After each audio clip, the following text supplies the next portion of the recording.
Here at Tyler Pipe and Coupling, we are always looking for new ways to improve our processes and eliminate risks for our employees.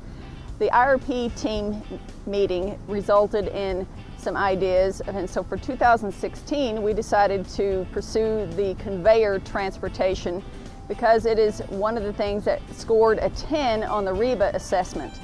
We set about to have the ergonomic committee come up with some suggestions, and then the mold team, and they came up with some ideas on how to make the conveyors where they are not as difficult to move. The old process for pulling a conveyor out of a gasket department machine, the conveyor weighs 475 to 500 pounds. It takes a minimum of 2 people to remove it and put it back in. 2 people would disconnect all the hoses, all the electrical, grab hold of the end of the conveyor and just drag it out of the machine.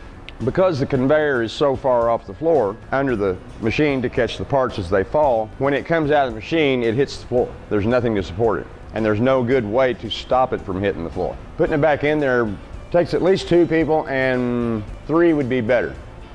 It takes 2 people to push and 1 person to literally lift the conveyor up and set it back into the machine. Normally to push the conveyor under the gasket molding press or pull it out, it took anywhere from 150 to 200 pounds of force.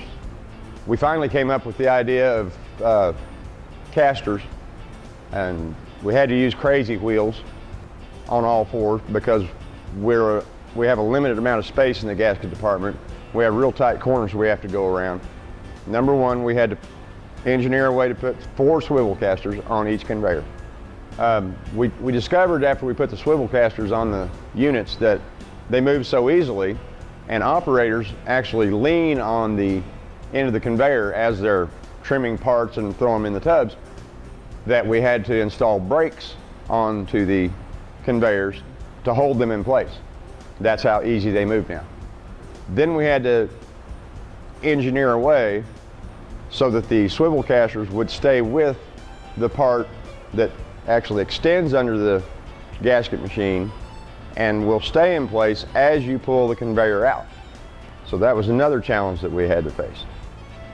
We achieved that through the use of magnets, which will attach to the side of the machine. They're attached to the trolley that the 2 swivel casters on the front are, and it just literally magnets itself to the side of the machine. You pull it out, and when it gets to the end, because we put a stop in the end of the conveyor, it just frees itself from the machine, and you've got 4 swivel casters, and you push it off wherever you want it. After they tried it the first time, they fell in love with it. After the engineering and modifications to all the conveyors, we discovered that 1 man or woman could easily remove or install these conveyors back under the gasket presses. As you can see, all the changes that we've made have made a tremendous difference on the strain and the position of the body, and we have reduced the REBA assessment from a 10 to a 1, which is very significant. And we hope that you will consider our submission for the 2016 Ergo Cup.